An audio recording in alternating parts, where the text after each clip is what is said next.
Foi dia 17 de outubro de 2018, quando a família de Edinalmo Alves de Oliveira, de 53 anos, deixou de ter notícias dele.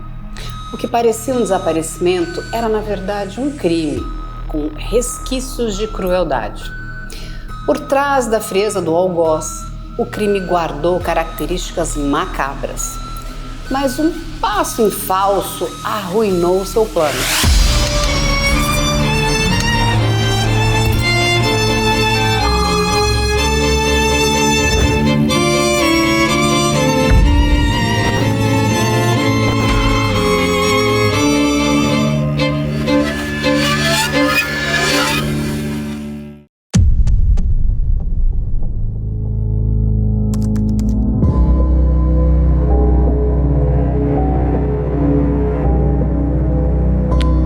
Caso noticiado 18 de outubro de 2018, a notícia chegou lá como um desaparecimento de uma pessoa. O que foi dito pela família? Que o Edinalmo, desde o dia 17, não tinha sido mais visto.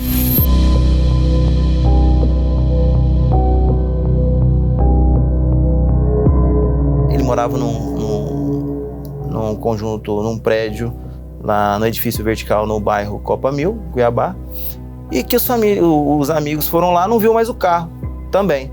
Nesse contexto, a família assim espera um pouco para ver se vai aparecer, mas não apareceu. No grupo da família ele também não interagia, ele era uma pessoa muito querida e sempre interagia, mandava bom dia todo dia, então a família estranhou aquilo.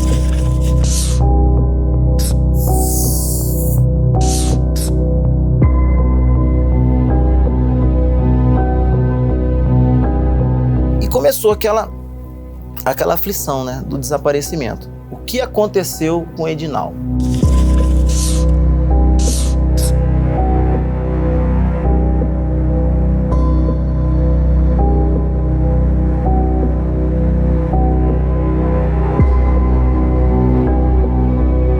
Pessoa que todo dia era visto por todos, conversava nos grupos de WhatsApp todo dia e sumiu. No apartamento, trancado, a família olhou pela janela, obviamente depois a polícia entrou, o núcleo de pessoas desaparecidas, que é anexo à DHPP, foi lá, porque a princípio foi uma ocorrência de desaparecimento, e virou alguma anormalidade ali, fizeram alguma coleta de material, e a ocorrência ficou assim como desaparecimento. Uma pessoa do comércio de uma garagem de veículos entra em contato com uma familiar do Edinalmo. Por que ele entra em contato? Alguém foi vender um carro na garagem e aí a pessoa foi lá vender e se passou como proprietário, só que o carro estava em nome de terceiro.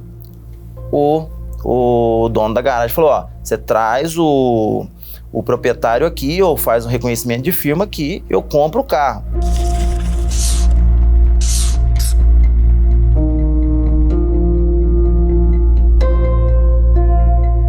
O carro era oferecido à venda por um valor de mercado, tá? Ele tinha um carro Ford Ka sedã. E assim, a pessoa que estava vendendo ali não queria vender ele por preço pequeno, era um preço de mercado, tá? E só precisava do Edinalmo chegar para fazer o negócio. Foi num dia, não, vou trazer o Edinalmo, volta amanhã. Voltou amanhã, cadê o Edinalmo? Não, ele tá vindo, pá. Não apareceu o Edinalmo.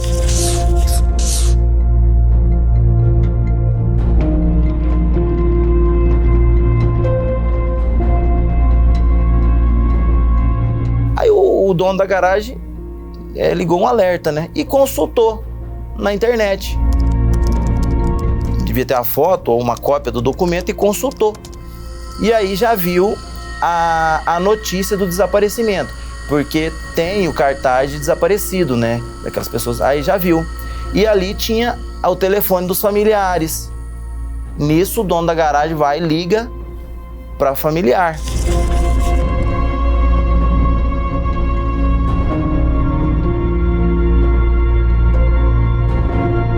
Que aí ele toma conhecimento que, na verdade, o dono do carro já estava desaparecido.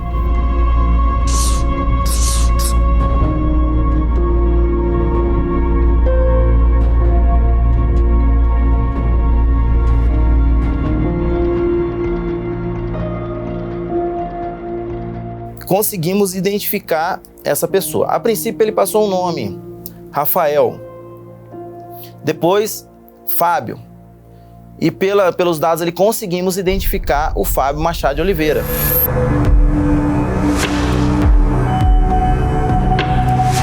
O dono da garagem fala, essa pessoa aqui é quem está vendendo esse veículo. Então, já tínhamos assim, alguém está com o carro do Edinaldo. Então, houve um avanço. Foi feito diligências nisso tudo, até que conseguiu localizar a esposa dele.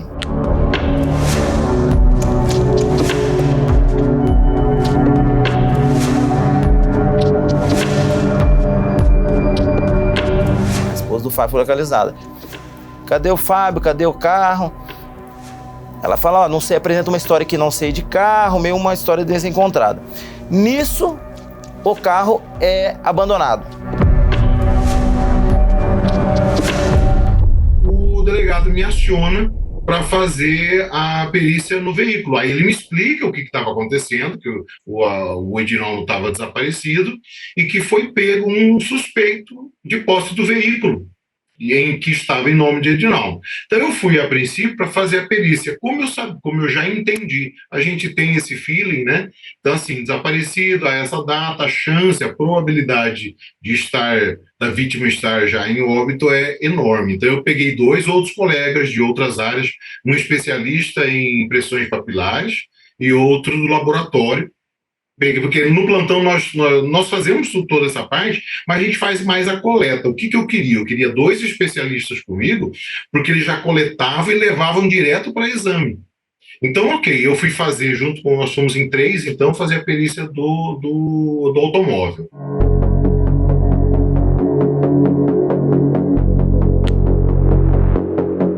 O que a gente conseguiu encontrar no automóvel? Alguns fragmentos de impressão papilar, não dava para saber se era do Edinaldo ou se era do suspeito, muito provavelmente do suspeito, porque ele tinha conduzido o veículo, mas eram fragmentos, ok. Aí fomos no porta-mala do veículo, e nesse porta-mala havia um fragmento um fragmento capilar, um cabelo, com bulbo, que é importante, porque sem o bulbo a gente não consegue fazer DNA, porque só o filamento não é suficiente, tem que ter o bulbo. E também o que mais me chamou a atenção foi a presença do que a gente chama aqui de carrapicho. Eu não sei como que é para vocês, mas a gente chama de carrapicho, que são aqueles pequenos frutos de mato que aderem na roupa. E tinha uma quantidade considerável ali. Dentro de um porta-mala, aquilo é estranho, né? Era um objeto estranho ali, aquilo já levantou uma certa... mas não dava para afirmar nada.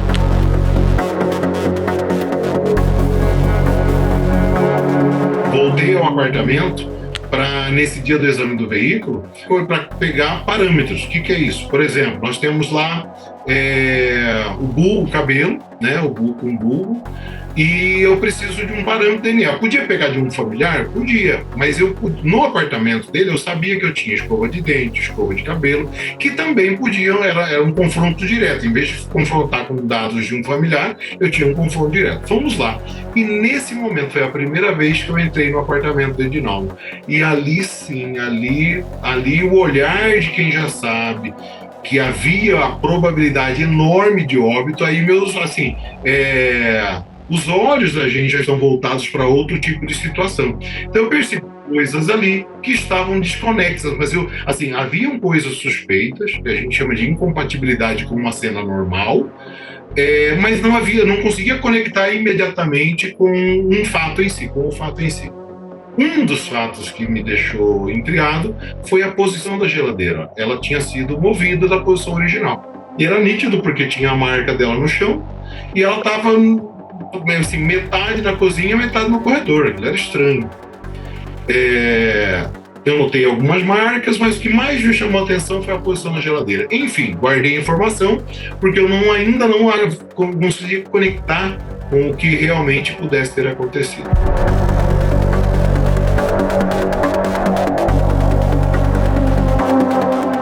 Como tinha alguns indicativos ali de comprometimento da mulher, pela própria versão dela, acabou que ensejou uma lavratura de um flagrante com relação a ela. Então, pelos relatos da família e localização do carro sem o Edinalmo, provavelmente o Edinalmo já estava morto. Então, já com indícios ali de uma materialidade indireta para latrocínio, o roubo com resultado morte, lavramos o flagrante contra essa moça pelo crime de latrocínio. E foi representado pela prisão temporária do Fábio. Essa foi a situação. Uma pessoa desaparecida e um carro desaparecido, um carro à venda, depois localização do carro. Esse era o recorte que tínhamos, tudo indicando para um crime patrimonial. Além disso, o Fábio foi observado utilizando o cartão bancário da vítima para realizar saques, o que imediatamente levantou suspeitas.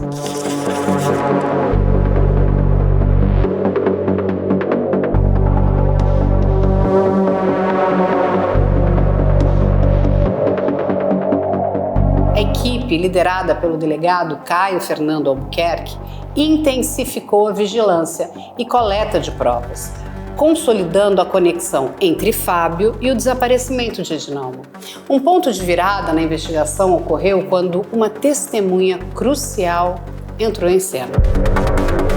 Essa testemunha, que interagiu com Fábio quando ele tentou vender o carro roubado, desempenhou um papel decisivo ao verificar os dados do veículo e do proprietário, percebendo a discrepância.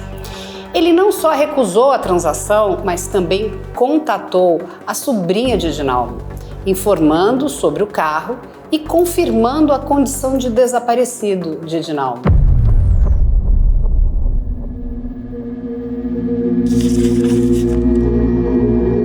Passam os dias, sai a prisão temporária do Fábio. Ele é localizado, é preso. Conseguimos capturá-lo. Sim, eu sempre falo, o latrocínio é um crime muito grave, ele precisa de uma força muito grande da delegacia, então estava a delegacia toda empenhada. E a família, nesses casos, praticamente se muda para a delegacia. Porque assim, a família quer ver onde que está a pessoa, então a cobrança muito. Então, localizamos Fábio. O que Fábio conta quando ele está preso na delegacia? A alegação de um mero e inocente receptador de veículo. Fábio, esse carro foi parar na sua mão como? Ah, eu estava andando na região da Pedra. Região da Pedra, em Cuiabá, para quem não conhece, é uma região conhecida pela venda de veículos, comercialização de veículos. E lá uma pessoa me ofereceu um carro, mas não deu para negociar por ali. Eu encontrei com essa pessoa em outro ponto próximo. E aí ele fala que o carro seria Finan e ele pagou um valor bem menor pelo carro. E aí a pergunta, e o documento do carro, Fábio? Como é que esse carro estava sendo vendido com documento? Esse carro foi entregue para você com documento? Ah, o documento já estava no porta-luva. O veículo tem 2 documentos, todos sabem. Documento de porte obrigatório, que é o CRLV. E tem o recibo, que é o CRV. Aquele que quase ninguém anda dentro do carro e fica em casa. Esse documento também estava dentro do carro, não é só. Dentro do carro também estava o cartão bancário e as senhas do Edinalmo. Perguntamos para ele, mas como que essas coisas todas estão dentro do carro? Não, estava lá, assim, conhece Edinalmo? A pergunta básica, você conhece o dono do carro? Não conheço. Esse carro foi vendido para mim, não conheço. Tem alguma relação com ele? Não conheço. Então, assim, ele passou a versão dele preso com advogado de um simples, se pode-se assim dizer, receptador, cometendo um crime patrimonial. Passa-se o tempo, nada de aparecer o Edinalmo, só corroborando ali a tese nossa de morte do Edinalmo. A defesa pede para apresentar o cliente no curso do prazo da temporária. E aí conversamos com ele, com o advogado, aí que ele fala, explicamos para ele da necessidade da mãe localizar o corpo. Aí ele fala, vou apresentar o corpo. Tomamos o cuidado, já oficializamos esse relato dele, né? Porque não sabíamos até o que ele ia falar depois, que uma coisa é ir lá, localizar o corpo, depois volta e não fala mais nada. Então ele falou que ia entregar o corpo.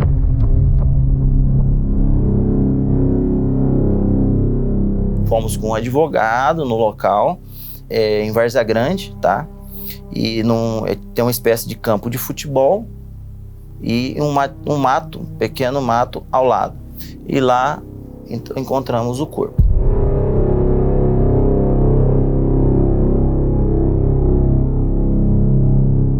O corpo estava em posição fetal.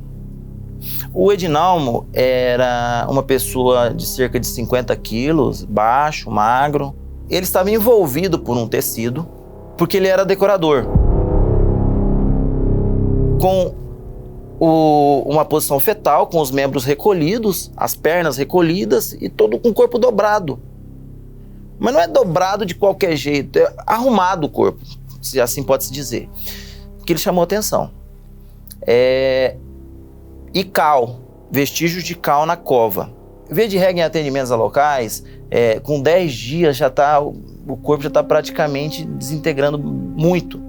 E nós estamos aí a falar em mais de 40 dias. O corpo estava praticamente íntegro. O que nesse caso aconteceu? O Edinalmo foi colocado numa cova com um tecido e aí jogado o cal. Então, como o cal não entrou diretamente com a pele, em contato com a pele, a reação química ali, que seria uma possível queimadura, né, seria irrelevante. Agora, o que ele realmente faz ali nesse caso é impedir que a fauna atue sobre o cadáver. E aí ocorre uma preservação. Olha, a cal viva, tá, é uma substância que ela joga o pH lá para cima. O pH da cal é acima de 12.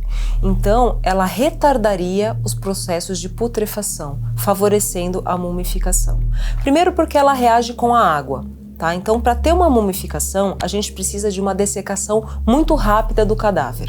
Pode ser tanto no ambiente frio quanto no ambiente quente. O que mais importa para mumificar um corpo é justamente essa perda acentuada de água.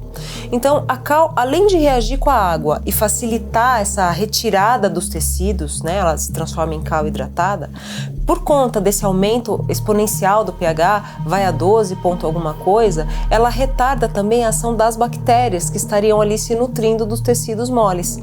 Então, ela vai favorecer essa conservação, né, um processo conservativo.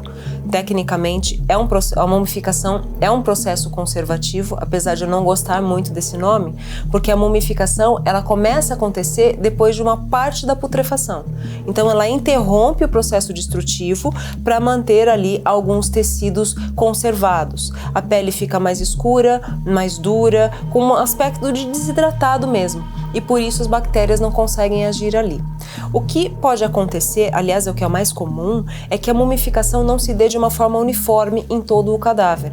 Então, é muito comum a gente pegar partes do cadáver sofrendo processo de mumificação ou até saponificação, que é um outro processo conservativo, e a outra parte em putrefação, que é o que aparentemente aconteceu no caso do Edinalmo.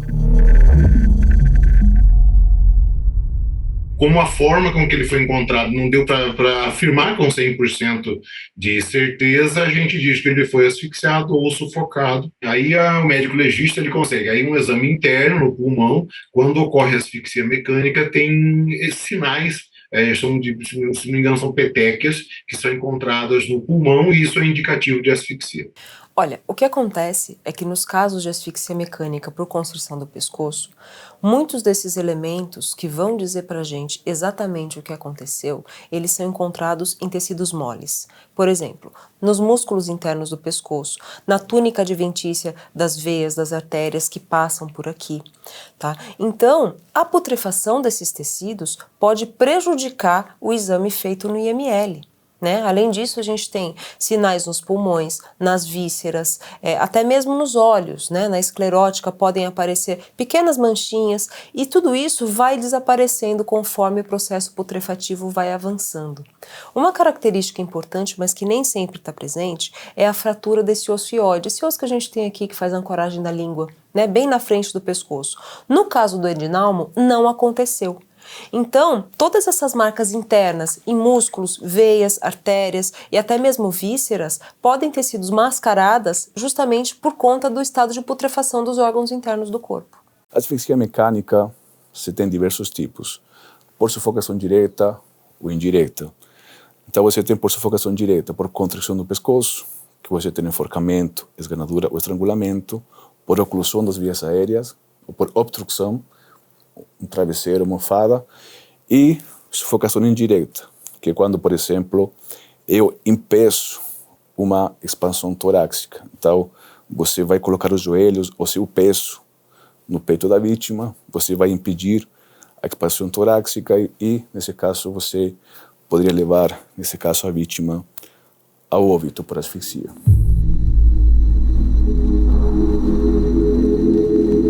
Fábio é ouvido no dia seguinte, até por conta do horário. Aí vem com o advogado, tudo. Me recordo que a gente começou esse interrogatório, era por volta das 9 da manhã ou 10 horas da manhã. Esse interrogatório dele foi até quase 10 horas da noite. Novamente, Fábio, como que esse carro foi parar na sua mão e o que você fez para matar a vítima? Mudou a história já. Ele começa com uma história de receptador, mas daí viu que não estava encaixando muito ali. Aí ele fala que, na verdade, ele conheceu o Edinalmo é tipo um estabelecimento comercial que tem em Cuiabá lá, e que o Edinalmo ofereceu emprego para ele. Ou você leva um currículo lá que eu vou te oferecer, eu vou te ajudar a arrumar um serviço, mas que até então desconhecia Edinalmo. Encontrou ele lá nesse local, Edinalmo falou, não, eu vou te ajudar a arrumar um emprego, me apresenta o currículo. Aí com isso ele, segundo a tese dele, ele começa a frequentar o apartamento do Edinalmo para levar o currículo, foi uma vez para levar o currículo. E aí foi contra essa história, que lá, e foi se aproximando dele num dia. Só que aí, ele foi falando, só que aí chegou um momento que eu lembro que eu perguntei para ele, Fábio, me explica uma coisa. Como que esse corpo ficou assim? Eu só não estou entendendo isso. Como que você colocou esse corpo nessa posição fetal? Por quê? A pergunta maior é essa. Por que colocar o corpo assim? E aí eu lembro, ele disparou. Eu coloquei na geladeira. E aí tudo começa a se encaixar. Voltamos no imóvel, depois desse fato, da maneira como que ele foi encontrado, e eu lembrei da geladeira. Aí a geladeira tinha sido preparada. Eu abro a geladeira, olhando com outros olhos agora, porque eu já tinha feito isso, e as grades da geladeira tinham sido removidas. Por que remover as grades? Por que remover a geladeira de posição? Bom, a remoção das grades ocorreu porque ele ocultou o cadáver do Edinalmo dentro da geladeira. Era uma pequena duplex, ele cabia, por ser uma pessoa de estatura pequena, ele cabia. Para caber, ele colocou ele com os joelhos flexionados, a posição fetal, abraçadinho. Só que é uma pessoa, né? Ele ainda não está em rigidez, então ele causa movimentos na geladeira, a porta da geladeira não tem força, só do ímã ali para manter fechado ali dentro. O que ele fez? Por isso ele deslocou a geladeira, colocou em frente à mureta, usou um cabo de vassoura para travar a porta e mantê-lo ali por aproximadamente 24 horas. Abaixar sensivelmente a temperatura vai retardar o processo de putrefação. Então, a não ser que o corpo esteja absolutamente congelado, né, os processos putrefativos, eles vão continuar acontecendo, só que numa velocidade muito menor.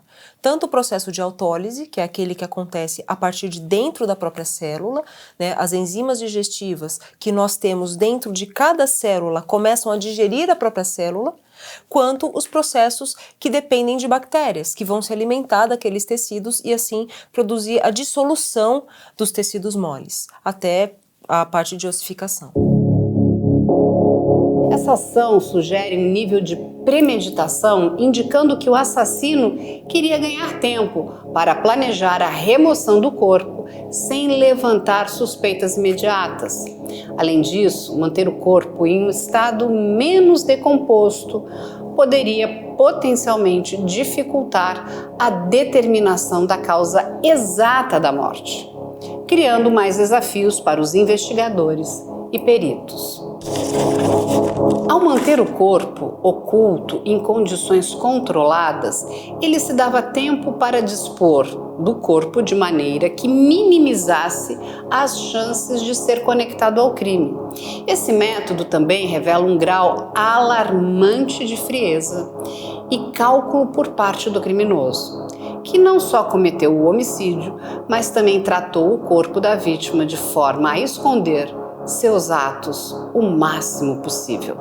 Essa ação reflete uma tentativa de manipular o curso das investigações e evitar a responsabilização pelo crime cometido. Aí volta todo o interrogatório, porque daí você tem que voltar para você entender a retórica. Isso eu estou dizendo, falando rapidamente aqui, mas o interrogatório já estava com mais de 5, 6 horas. Ele apresentando primeiro uma história que mal conhecia, depois conhece mais um pouquinho, e até que parou nesse ponto de colocou o corpo na geladeira. Aí ele fala o seguinte, que ele conheceu mesmo através com essa história de oferecer emprego, mas que um dia ele foi lá e tinha um exame de sorologia. Ele fala que tinha um documento de sorologia lá, um exame de teste de HIV. Lá na casa do Edinalmo. E que isso, ele ficou bravo com isso, porque eles estavam se relacionando ali, ele já tinha um tempo. Por que aconteceu isso? Eu vi o exame de sorologia e fiquei bravo e começamos uma discussão. Tá. Aí ele disse que o relacionamento... Aí nessa parte do interrogatório, o relacionamento já era de meses já. Tá. Aí ele fala que a vítima, que começaram a discussão, que ele partiu para cima da vítima, só que só apertava o pescoço, tá? E que aí a vítima acabou desfalecendo. Ele diz que nesse dia, quinta-feira, 18 de outubro, o fato é na sala do apartamento, a vítima desfalece. O que ele faz? Leva o corpo pro quarto, à frente. Leva o corpo, põe do lado da cama. O que faz nessa quinta-feira? Sai do apartamento. Tranca. E ele estava de moto, ele vai com a moto dele, vai embora. No outro dia, volta ao apartamento. Abre o apartamento. O que ele faz? E aí vai a história da geladeira. Traz o corpo do quarto e traz para a sala. Porque o que acontece? Já estava na rigidez cadavérica. Porque nós já estamos falando de 24 horas. Então, aquele corpo, ele já estava enrijecido. E ele precisava diminuir o volume do corpo. O que ele faz? Ele pega, e como era uma pessoa pequena, ele conseguiu ir ajustando a pessoa e ele falou que ele ia arrumando e envolvendo com o lençol. Por exemplo, arruma um membro, passa o lençol, porque se você soltar, o braço volta. Então, sexta-feira, Edinalmo está com o corpo dentro da geladeira, refrigerando. Sexta, ele já sai com o carro. Então, na sexta-feira, ele já está de posse do carro. Vai para casa com o carro. Nisso começa, ainda na sexta ou sábado, começa as tentativas de venda, viu? Então, o corpo está no apartamento, na geladeira, e ele tentando vender o carro na rua. Tá. Sábado à noite, volta ao apartamento, e aí é o resgate do corpo. Que ele precisava pegar à noite porque é pouca movimentação de pessoas. Aí ele sai com o corpo envolvido em tecidos de uso da vítima, coloca no porta-mala e deixa o apartamento. Deixa o corpo lá no local, vai para casa, que aí entra a compra do cal. Pega, compra o cal e volta para o local onde é feita a ocultação do cadáver.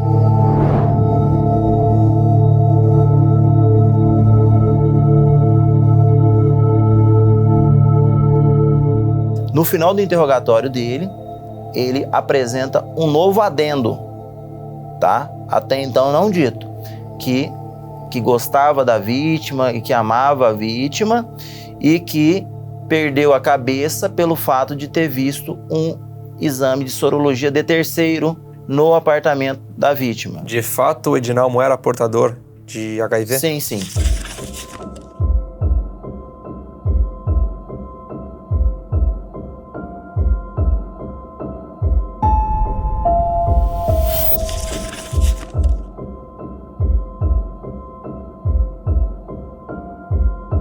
Testemunhas depois disseram que, não, de fato, vimos ele entrando e saindo do apartamento quando o Edinalmo era vivo. Amigos do Edinalmo, amigos próximos dele, desconhecem Fábio no cenário. Aquelas pessoas que sabiam das intimidades mesmo, não conheciam Fábio. Então, assim, ele fala que é 6 meses ou mais, é uma versão dele e que a gente não deu muita credibilidade, é uma versão isolada. A autoridade policial apresentou a foto deles para as pessoas do prédio em que o Edinalmo estava morando recentemente, e as pessoas reconheceram como ele como frequentador de lá algumas vezes, não como namorado. Tinha uma vizinha que até relatou o seguinte, que uma vez ele tocou a campainha e parecia que ele simulou que ia fazer um reparo no apartamento dentro do prédio. Então, veja, o acusado, para aquelas pessoas que frequentavam aquele edifício em que a vítima morava, não era tido, como ele quis entender durante a investigação, ele não era tido como uma pessoa frequentadora e namorado da vítima, não. Ele não era. Ele era uma pessoa que viu, eu já vi ele aqui. E uma vizinha lembrou que, inclusive, que quando ela abordou, o que você está fazendo aqui? Ele falou, eu vim consertar uma porta, alguma coisa assim. Então, é alguém que passou por lá e não alguém que frequentava lá. Se havia um relacionamento entre o Edinalmo e o Fábio, nem os amigos mais próximos que frequentavam a casa do Edinalmo, que saía com ele, que festava com eles, tinham conhecimento desse relacionamento, né? O que nos leva a crer é que ou era um relacionamento que estava se começando, ou era um relacionamento, sabe, aquele encontro casual. E que, com certeza, o Fábio, ele procura o Edinalmo como uma presa. Porque o Fábio é casado, tem uma esposa e se diz heterossexual.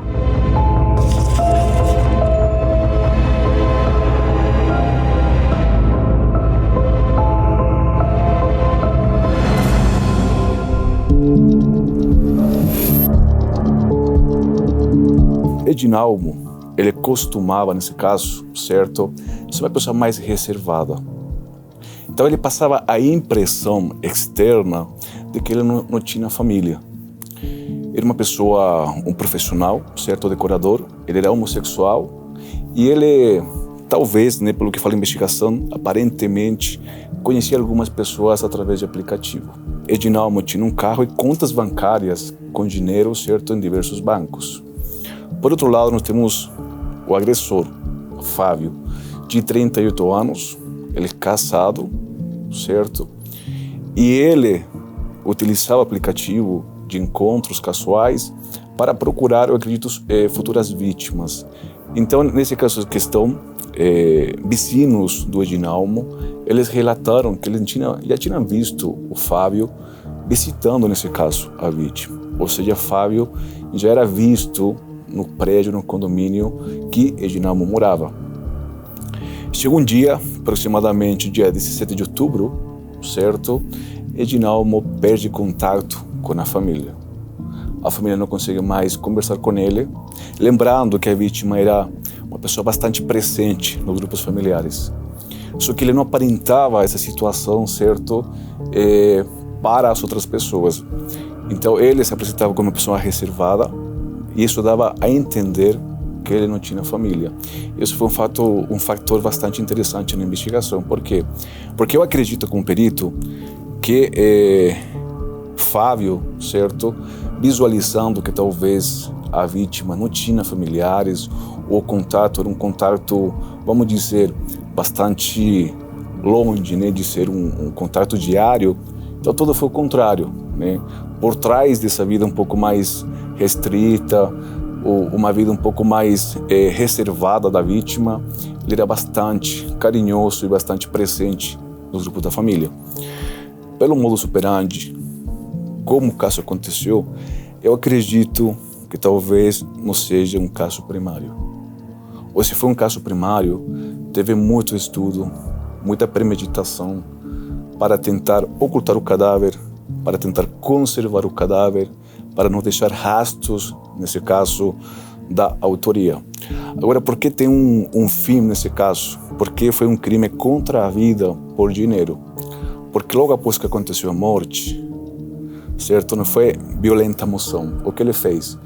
Após que a vítima foi a óbito, ele tentou vender o veículo da vítima e ele esvaziou as contas bancárias. Ele pegou os cartões da vítima e fez retirada de dinheiro do próprio banco. Depois nós aprendemos o celular dele, né? Então havia muitas conversas com homens, e nesse sentido, sabe? Em que sentido? Vamos para o encontro, aí sempre ele falando, o acusado, o Fábio, mas tem que ser na sua casa, na minha casa não. Então sempre ele marcava esses encontros com homens e ele nunca oferecia o local. Ele oferecia de ir até a casa dessa pessoa, que provavelmente foi o que aconteceu entre ele e o Edinalmo. 4 meses antes ou 4 meses depois, eu não me recordo, ele também elege uma vítima idosa, nesse caso mulher, ingressa no apartamento dela e subtrai. Quantas outras vítimas ele não fez? Sabe por quê?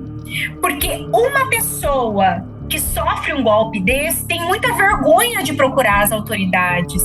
Então, era o alvo fácil para ele, né? Então, provavelmente, ele deve ter elegido, né? Provavelmente, isso é uma suposição, isso não foi provado, mas assim, é o intercriminis dele. Procura uma pessoa frágil, que ostenta pelo menos um pouco de patrimônio, ganha a confiança, tenho acesso à casa e de lá eu pratico os meus crimes.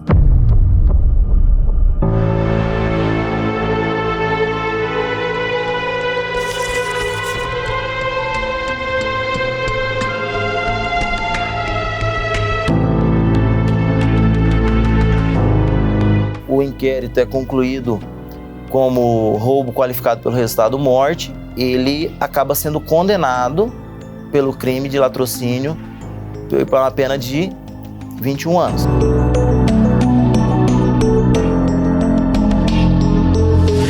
Sede de recurso, há uma desclassificação. O que é?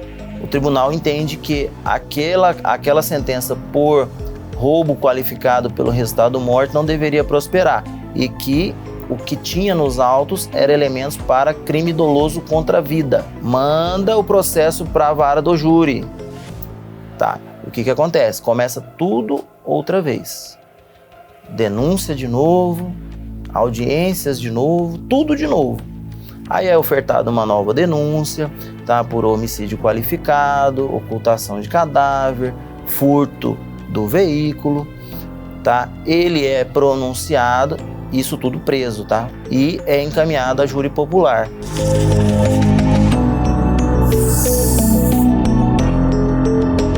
Eu sou promotora do júri de Cuiabá, então nós atuamos do inquérito ao plenário dos homicídios dolosos contra a vida.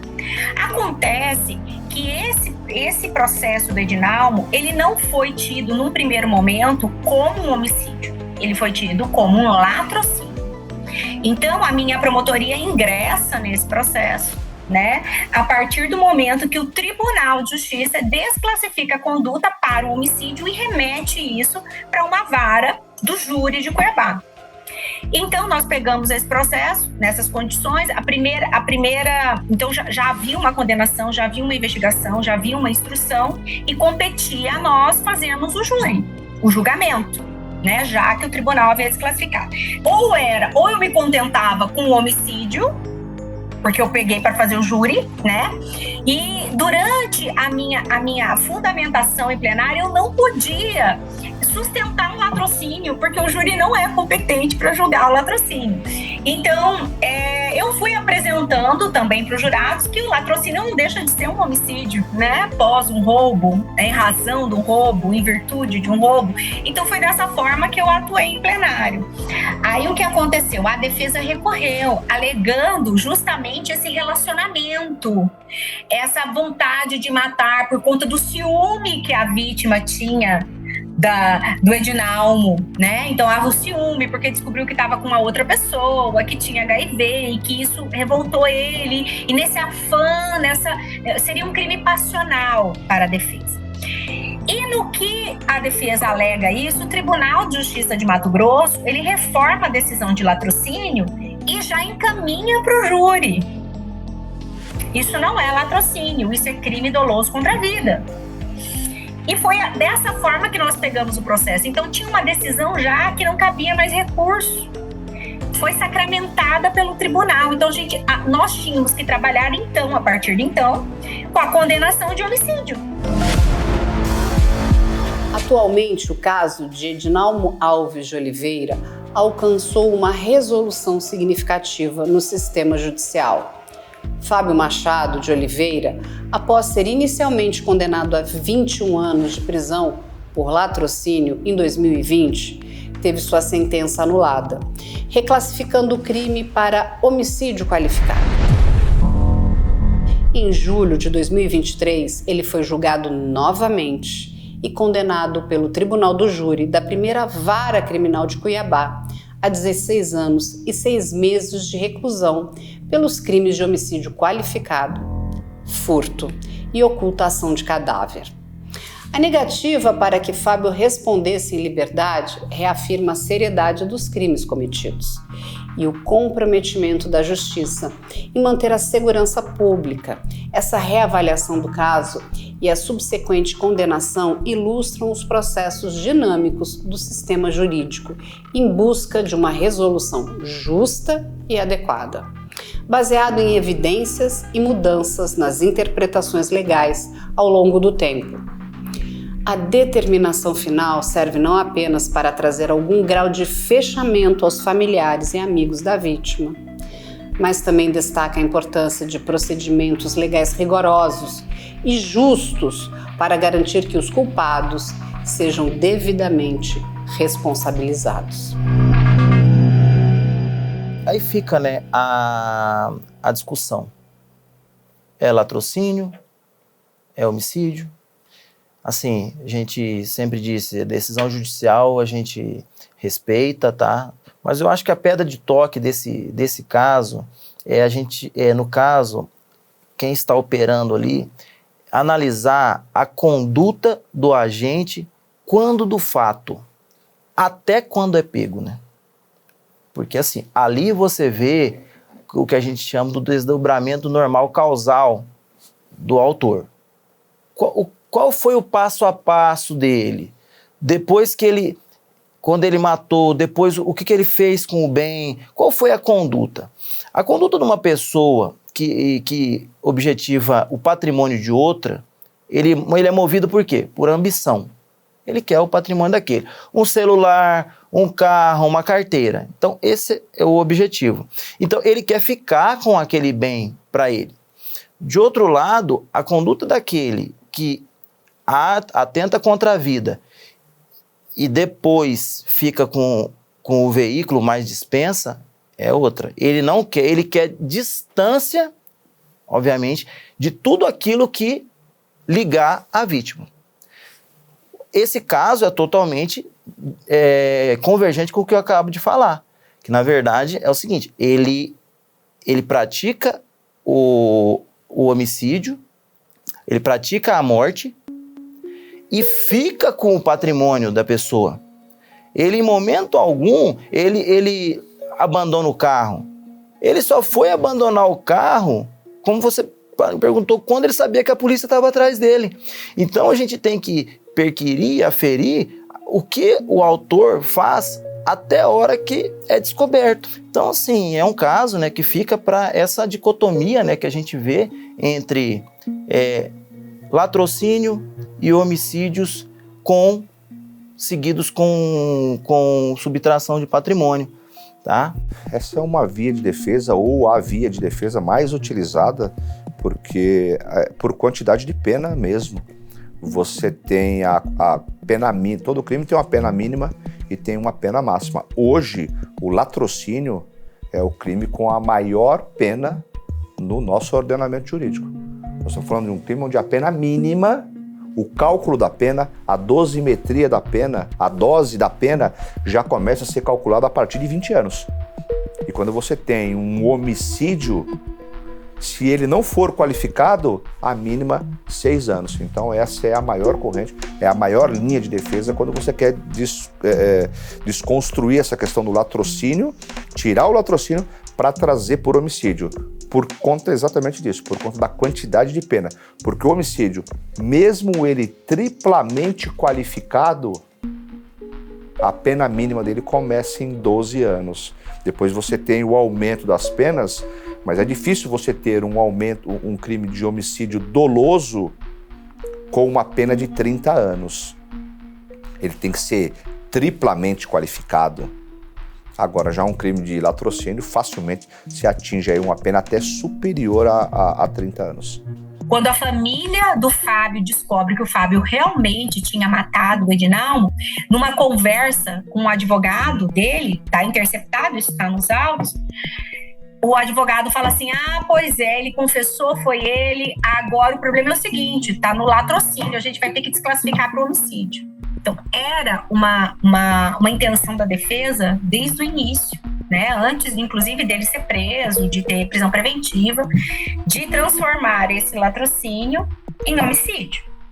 Olha só, num júri, né, não de Cuiabá, e nem eu acredito na sociedade, por isso que eu estou no júri, há muito mais facilidade de aceitar um discurso de ódio ao homossexual. Tá, sabe? Então, assim, é muito mais afável. Por isso que a instrução, especialmente por parte da defesa, foi toda conduzida, olha, eu matei porque eu fiquei revoltado, que eu tinha um relacionamento com ele, e eu descobri que ele tinha HIV, então eu matei naquela violenta emoção, né? Eu não pensei, foi um ato, assim, que eu não deveria pensar. Então, assim, foi tudo isso construído, mas não foi por isso. Muito pelo contrário.